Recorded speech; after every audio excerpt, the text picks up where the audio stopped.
No!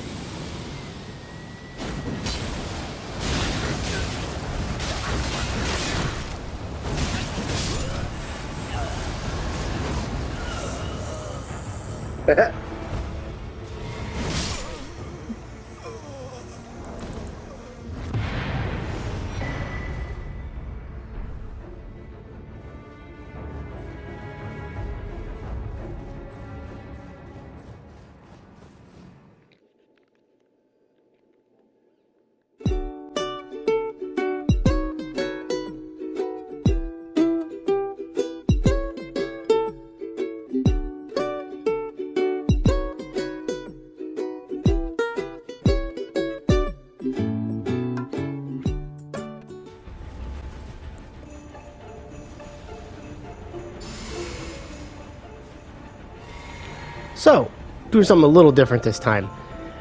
You'll notice there is no, hey guys, this is the build, this is the sword, this is the whatever clip, because I've already respected this character out of this weapon. And full disclosure, I do not like this weapon. I did not enjoy my time with this weapon. I basically enjoyed nothing about this thing. The weapon art is slightly fun and it's slightly flashy, but it has a lot of problems. And hopefully I can showcase at least some of them for you here.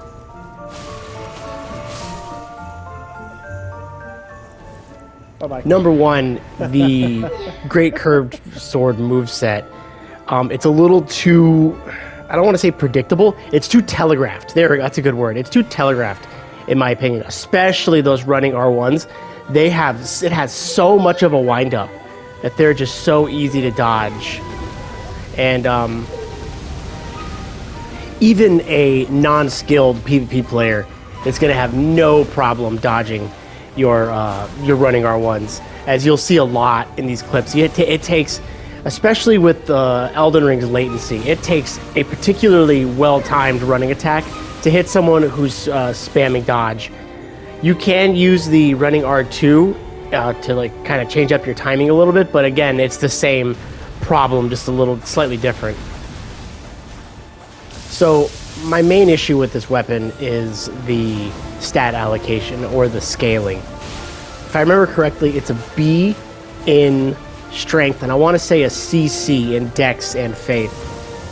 And in order to even get it to do remotely close to the amount of damage that like another weapon that's, I would say, comparable, like you could take like the Fire Knight Greatsword, or the actually that's not really fair, that's a Colossal, but you could do like the Greatsword of Solitude, or even just like a Claymore or a Knight's Greatsword or something of that nature.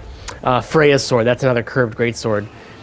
To even get this thing to do close to the amount of damage that those weapons are going to do at their base, just standard, I think I had like 56 points in strength, like 42 points in dex, and close to 50 in faith, and I was only getting it to like 750, 780, if I remember correctly.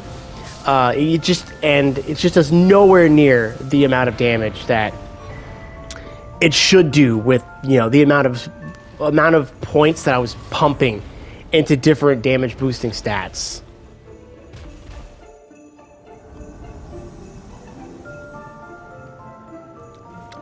But I think my biggest problem with it has to be the telegraphed move stat. I try not to be. I end up mashing L2 a lot more than I'd like, but I try not to be one of those guys that mashes L2 a lot. I like to rely on like fundamental move set of weapons. You know, R1s, R2s, running R1s, jumping attacks, yada yada. And again, that is the main issue with this weapon. That's an issue with curved greatswords in general, but I feel it especially with this thing for some reason. I don't know if it's like its particular animations, but you'll see like I can get some good running attacks. This mage is really pestering me. I vaguely remember this invasion. So you see, it really takes, like, you really have to pay attention to when you're doing your running attack to catch them right there at that very point tip of their roll. Oh, light roll is a nightmare. You can see here, just spamming it. You have absolutely almost no hope. With latency, it takes like, you have to really, really, really either they have to mess up their roll or you really have to nail it. I got one there. I think I missed the next one. You're lucky. Yep, missed the next one. There we Missed go. that one as well.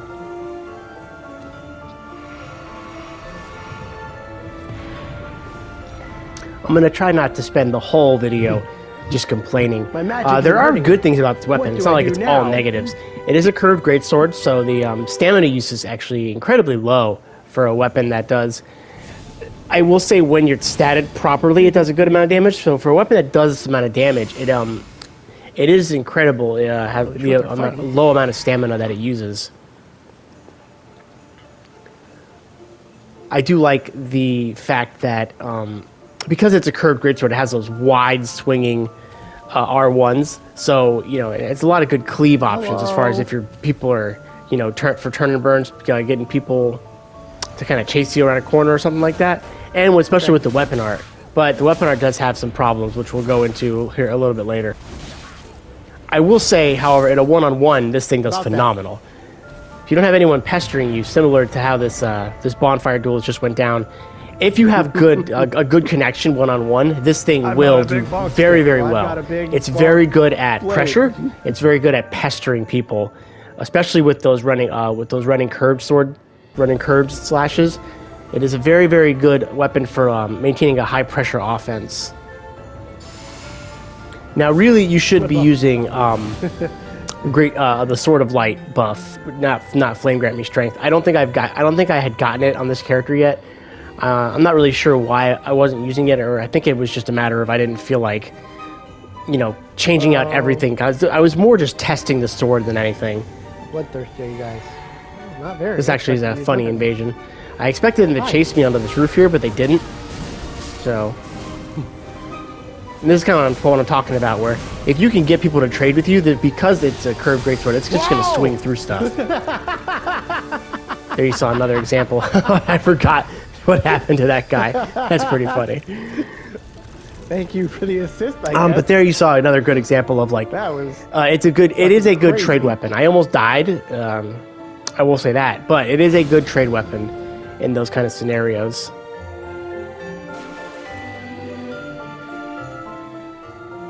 I think it was at this point in the invasions when I respect the character to kind of. So before I was just sort of all strength and faith, and this is sort of when I went in respect and got the character to where my stat allocation was a little more appropriate for this weapon. And basically all that meant was dumping in dex, right?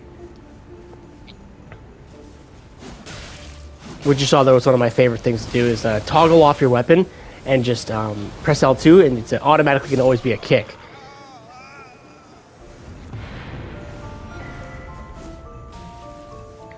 Got killed by the pot guy, that's pretty funny.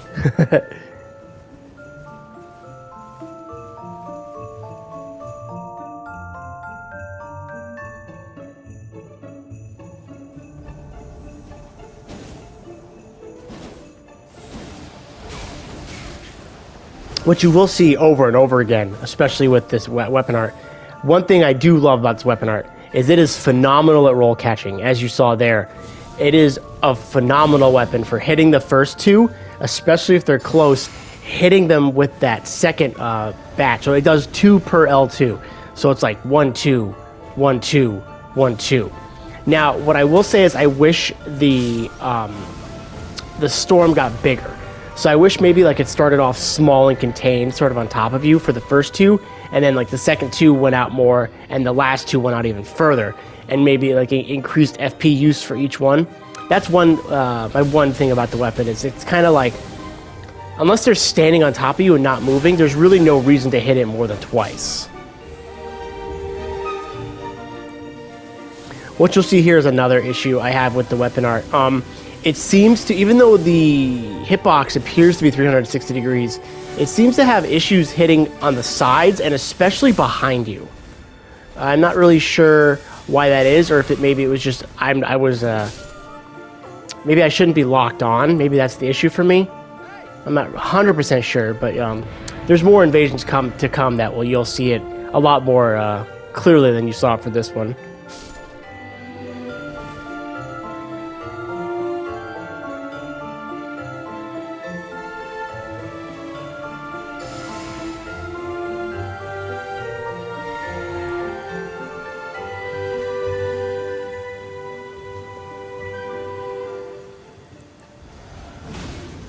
Looks like we got 2 here. I really don't remember a lot of these invasions. I kind of just clipped them and then sort of was planning on going back and editing them later.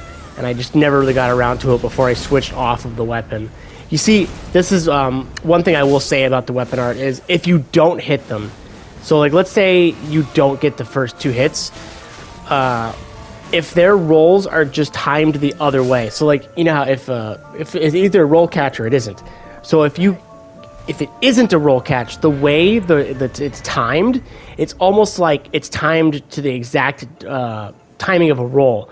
So either you hit them with it, or they're going to roll through the whole thing because they're spamming roll and they're on the talk of tick, if you get what I'm saying. So the way the weapon goes tick tock when it's spinning, tick would be a roll catch and talk wouldn't. If you catch them on the talk part of the swing, they're just going to roll through the whole thing. So that's kind of one issue with it, where you're going to have to alternate the way you time those L2s.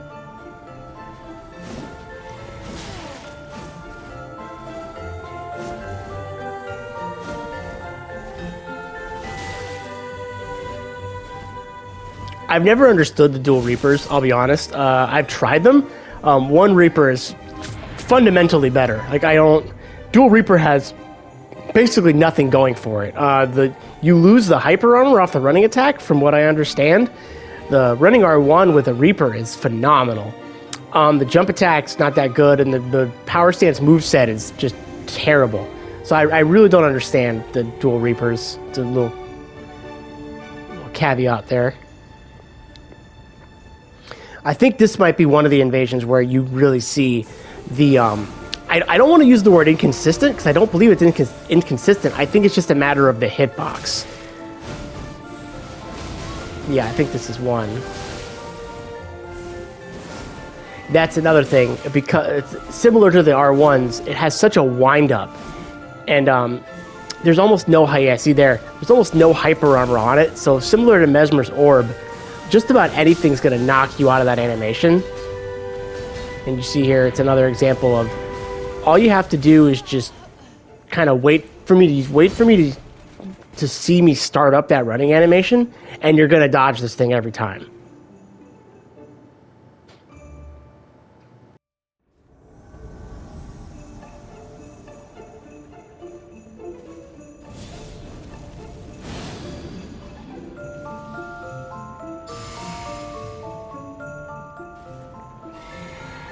This is one of my worst places to invade in the game, as far as I'm concerned.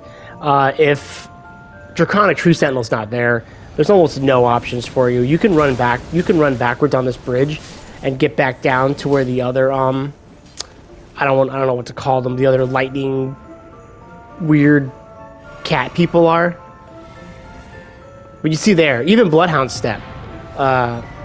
If you just time it properly, if you delay those second 2 hits, if it's L2 delay L2, that host just gave up. I mean, I don't remember this at all. But yeah, if you delay that second L2, it will roll catch, and that part I will say is really, really satisfying. That feels really good to get, but just about everything else in this weapon is just completely unsatisfying and not really that fun to use. This is one of those invasions that's kind of like when you go, oh, this was made for that weapon. And this is another example of it. I'll show you.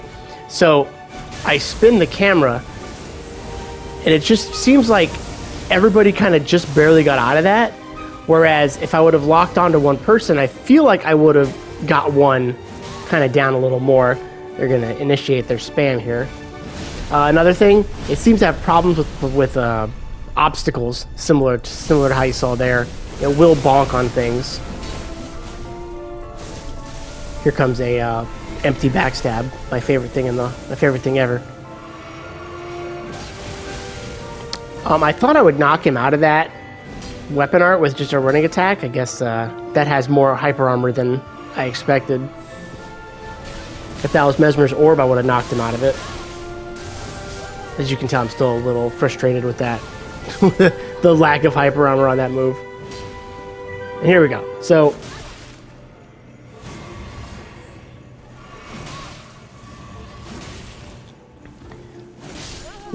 you'll see there, the host managed to kind of get out the side of it, And I'm not sure if it's because I stayed facing forward to kill the other Phantom, or if because maybe just the hitbox on the sides isn't the same. I want to say width isn't the same width as the hitbox in front. I'm not sure. There's just the animation is clearly 360 degrees, and it does not hit the same in all directions.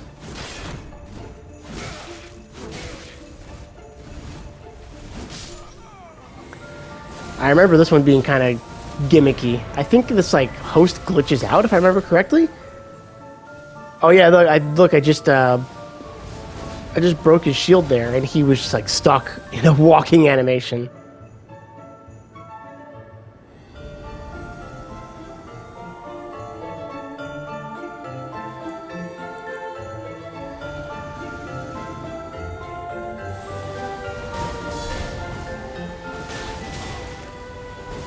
Oh, this is a fun invasion here.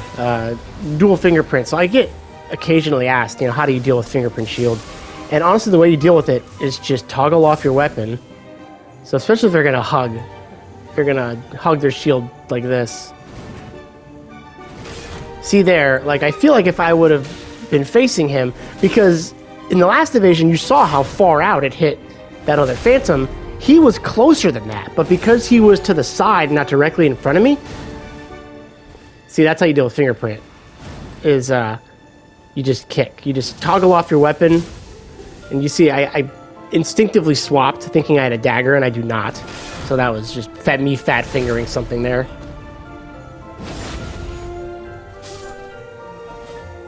So he wants to hug his shield, so we're going to toggle off our weapon. Run up to him. L2 to kick. Bam. That's the premier way to deal with fingerprint shield right there.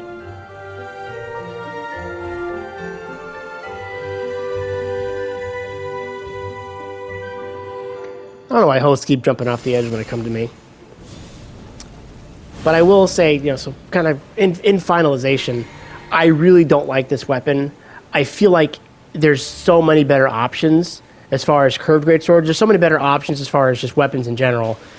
My primary thing is, like I keep saying, the stat allocation is just ridiculous. What it takes to make this weapon decent, you'll be doing more damage with significantly more damage with other weapons.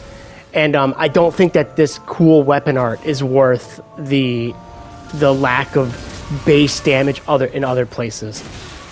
Like, the best example is, of course, the Greatsword of Solitude, or Freya's Greatsword. The damage I was doing with this on a pure strength, right? I was about 300, 400, I believe, AR under my Greatsword of Solitude. And even speccing into this, leveling up to 200, dumping a bunch of points into Faith and into Dex, I was still about 50 AR under the Greatsword of Solitude, which is, just